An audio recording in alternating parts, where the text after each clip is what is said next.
Good morning students. आज आपण बघणार आहे इंटिग्रलचे टाईप.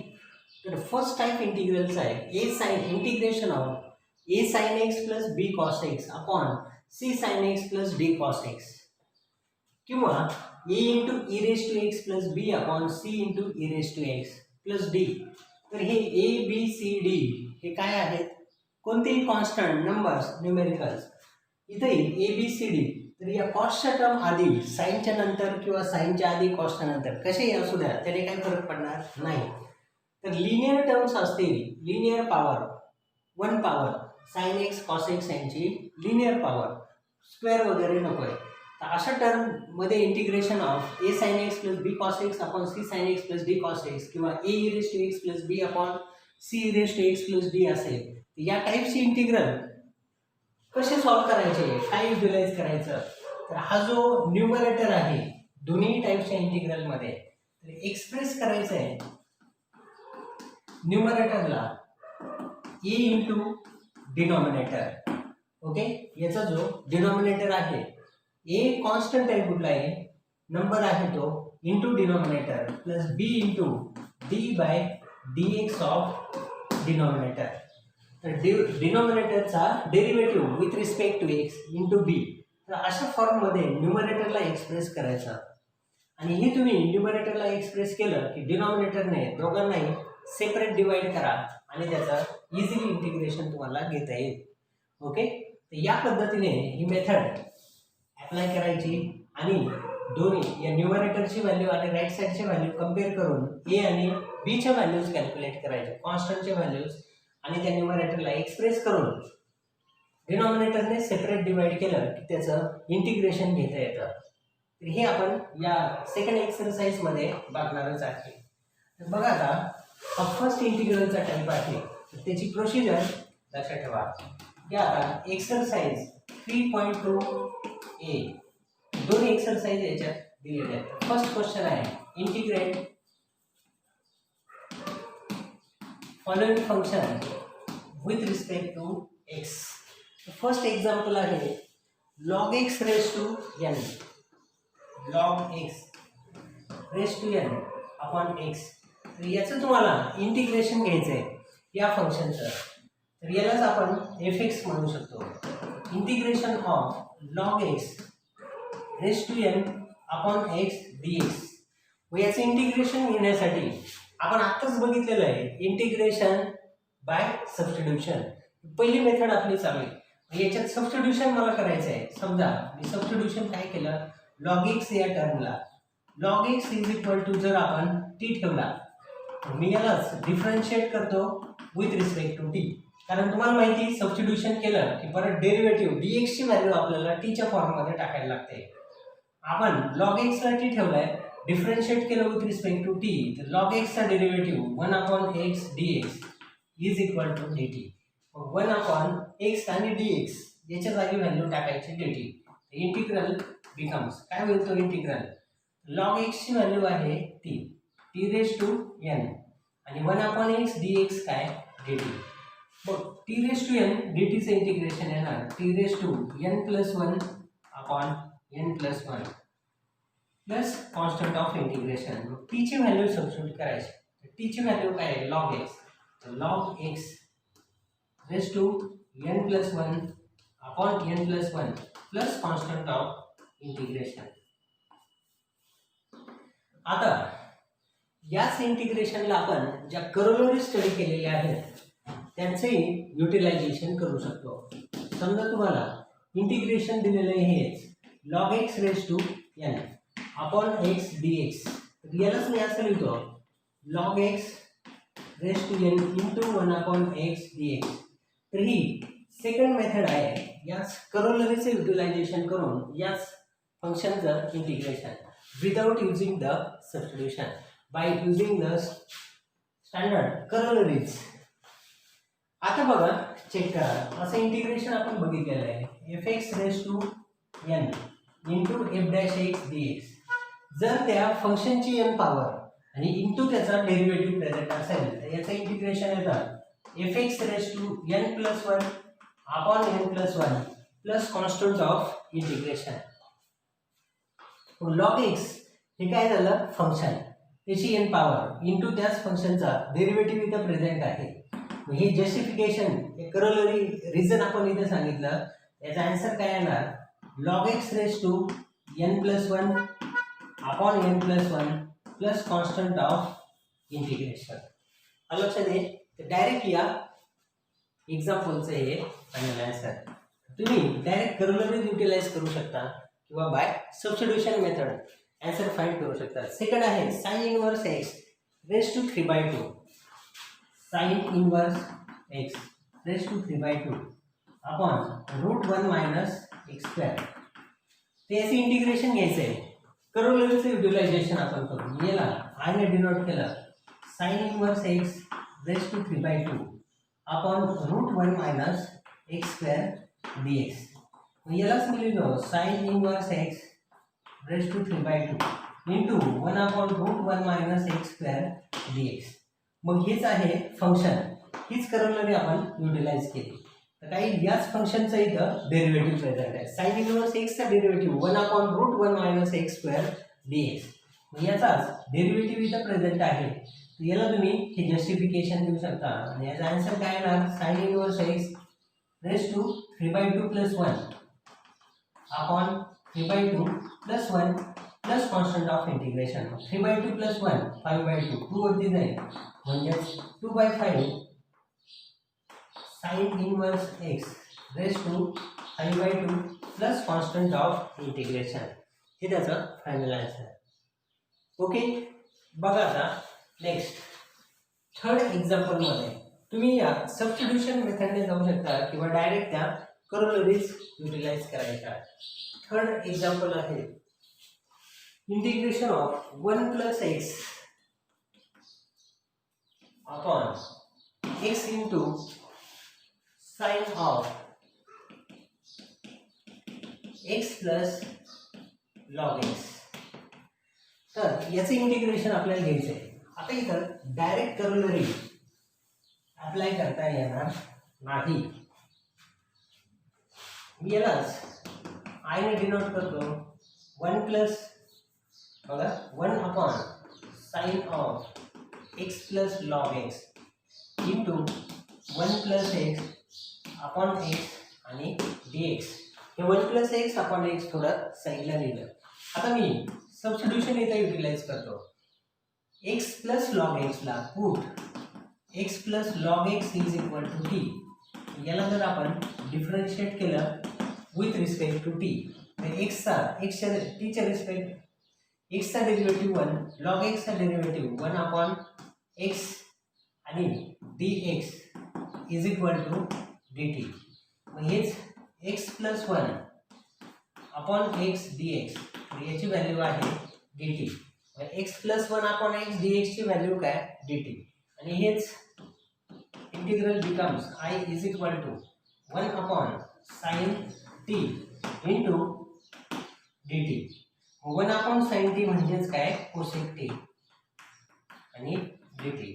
कोसेकचं इंटिग्रेशन दोन वेगवेगळे फॉर्म्युले आहेत. Log of modulus cosec t minus cot t plus c किंवा log of modulus tan t upon 2 plus C.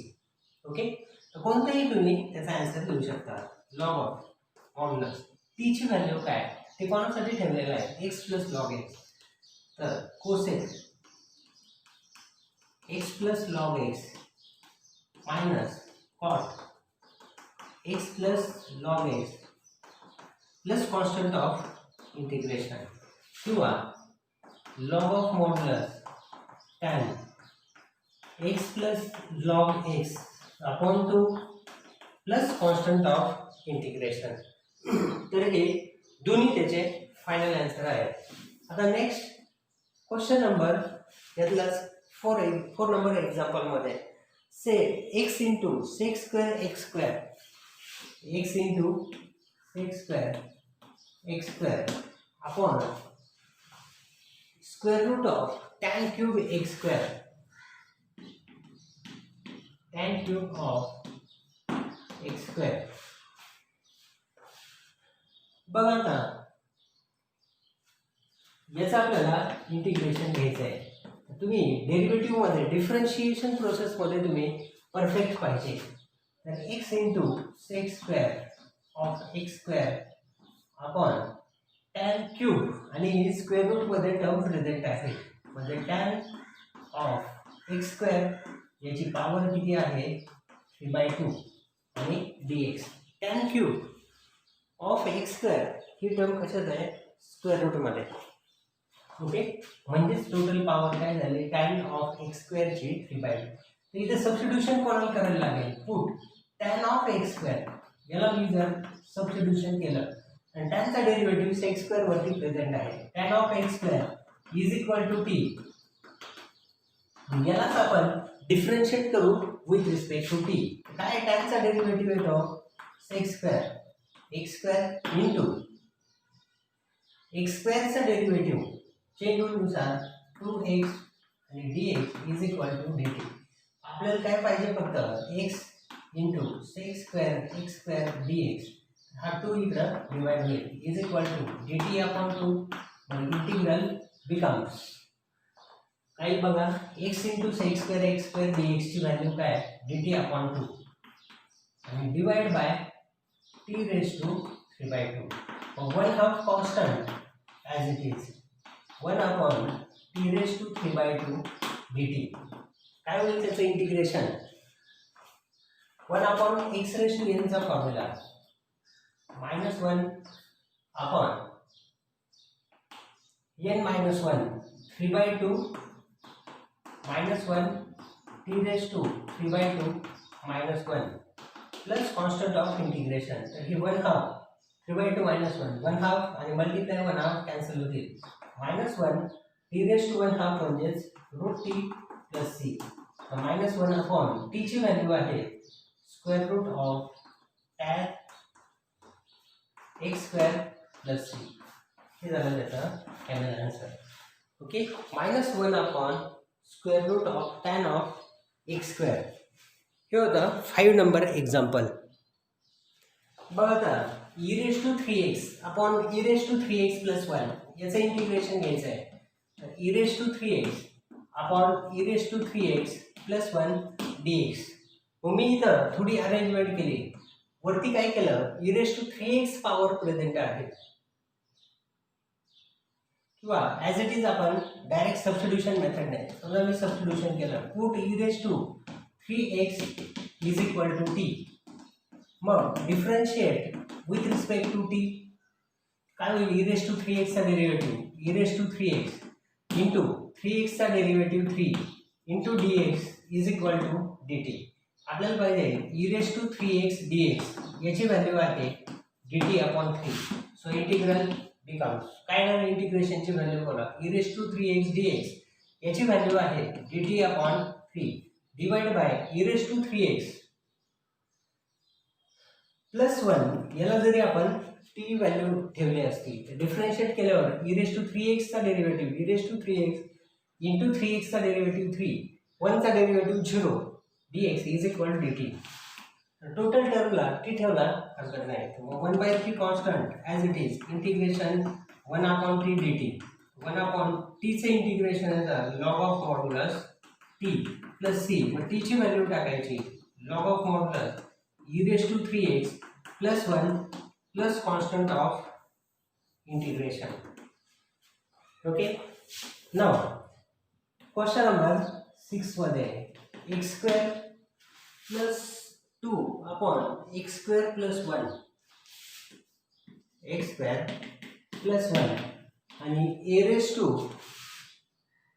x + tan inverse x पॉवरला आहे x + tan inverse x।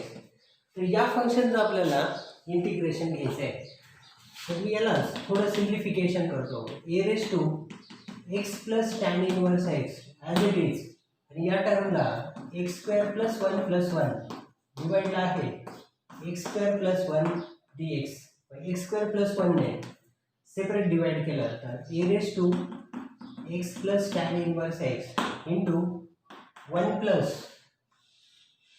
1 upon x square + 1 dx। Okay, तर या पॉवरचाच derivative इथं present आहे. Substitution कोणाला करायला लागेल तर put x plus tan inverse x या पॉवरला इज इक्वल टू मी टी ठेवला. काय होईल differentiate with respect to t. तर x चा x च्या respect derivative 1 tan inverse x चा derivative 1/1 plus x square into dx is equal to dt. 1/1 plus x square dx याची व्हॅल्यू आहे dt. Integral becomes e raise to t आणि ही total term याची value आहे dt. याचं integration काय होणार तर e raise to t upon log a plus constant of integration म्हणजेच i is equal to e raise to t ची व्हॅल्यू टाकली x plus tan inverse x upon log a plus constant of integration. Okay, इथे question number 6 याचा answer आहे. बघा आता question number 7 मध्ये काय दिलेलं आहे numerical 7 e raise to x log of sine of e raise to x upon tan of e raise to x. तर याचं इंटिग्रेशन फाइंड करायचं आहे. आता ऑब्झर्व करा, याला मी या फॉर्म मध्ये लिहिलं log of sine of e raise to x into e raise to x upon tan of e raise to x आणि dx. आपल्याला याचं इंटिग्रेशन घ्यायचं आहे. log of sine e raise to x ला जर t ठेवला, बघा सबस्टिट्यूशन काय आहे log of sine e raise to x is equal to जर t सबस्टिट्यूट केला, कारण तुम्हाला डेरिव्हेटिव्ह इथं परफेक्ट पाहिजे. डेरिव्हेटिव्ह डिफरन्शिएशन प्रोसेसमध्ये परफेक्ट असले तर तुम्हाला इंटिग्रेशनमध्ये कुठलीही अडचण येणार नाही. बघा log of sine e raise to x ला जर आपण t ठेवला, तुम्ही जर tan e raise to x ला t ठेवला तर तिथं जे फंक्शन दिलेलं आहे ते तुम्हाला मिळणार नाही त्याचा डेरिव्हेटिव्ह घेतल्यावरती. कारण tan चा डेरिव्हेटिव्ह काय होतो sec square e raise to x. ती टर्म तर इथं नाही, पण log of sine e raise to x ला जर t ठेवला आणि डिफरन्शिएट केलं तर log चा डेरिव्हेटिव्ह काय 1 अपॉन जे फंक्शन आहे ते डिवाइडला sine e raise to x into chain rule नुसार sine e raise to x चा derivative cos e raise to x into e raise to x चा derivative e raise to x into x चा derivative dx is equal to dt. आणि cos जो आहे न्यूमरेटरला तो मी डिवाइडच्या डिनॉमिनेटरला लिहू शकतो 1 upon sine e raise to x upon cos e raise to x into e raise to x dx is equal to dt. Sine upon cos म्हणजेच tan, तर e raise to x upon tan e raise to x dx is equal to value आहे dt. तर e raise to x upon tan e raise to x dx ही total value कोणाची dt ची. आणि log of sine e raise to x ला आपण t ठेवलेला आहे म्हणजेच i with t into dt हे फंक्शन झालं. मग याचं इंटिग्रेशन काय येईल it is equal to t square by 2 plus c. तर t ची व्हॅल्यू टाकायची log of sine e raise to x total ब्रॅकेटचा square upon 2 plus constant of integration. तर हे झालं त्या क्वेश्चन नंबर 7 याचा आन्सर. बघा आता 8 नंबर मध्ये e raise to 2x plus 1 upon e raise to 2x minus 1. तर याचं इंटिग्रेशन घ्यायचं आहे. याला थोडा आता सिम्प्लिफाईड फॉर्ममध्ये आणण्यासाठी मी काय करतो बघा, लक्ष द्या. आता आपण टाईप 1 इंटिग्रलचा बघितलेला आहे, त्या टाईपने तुम्ही एक्झाम्पल सॉल्व्ह करू शकता किंवा दुसरे या सबस्टिट्यूशन मेथडने सॉल्व्ह करायचा असेल यालाच काय केलं बघा, i e raise to 2x plus 1 upon e raise to 2x minus 1 dx direct तुम्ही सबस्टिट्यूशन केलं तर काय तिथं विशेष अशी प्रोसेस घडणार नाही. मी यालाच काय करतोय लक्ष द्या. आता या न्यूमरेटर डिनॉमिनेटरला divide numerator and denominator by e raise to x. काय होईल ई रेस टू एक्स ला डिवाइड केलं तर इथं काय राहणार e raise to x plus 1 upon e raise to x म्हणजे काय e raise to minus x. तसंच डिवाइडला येईल e raise to x minus e raise to minus x आणि dx. आता याच एक्झाम्पलला जर आपण सबस्टिट्यूशन केलं put E raise to x minus e raise to minus x is equal to t. जर याला सबस्टिट्यूशन केलं तर काय येईल याचं डेरिव्हेटिव्ह. मग ई रेस टू एक्सचा derivative e raise to x minus e raise to minus एक्सचा derivative e raise to minus x into minus 1 total याचं integration derivative dx is equal to dt. मग मायनस मायनस प्लस होईल e raise to x plus e raise to minus x dx is equal to dt. न्यूमरेटरची value dt म्हणजेच i is equal to dt upon t. याचं integration काय log of modulus t plus c. ती कोणाची value आहे तर e raise to x minus e raise to minus x plus c. हे त्याचं फायनल आन्सर. ओके. याला पुढे सिम्प्लिफाय करायचं असेल तर 1 upon e raise to x log of e raise to 2x minus 1 upon e raise to 2x या फॉर्ममध्ये आपण एक्सप्रेस करू शकतो. हेच त्याचं फायनल आन्सर आहे. इथपर्यंत ठेवलं तरी चालेल. ओके. बघा आता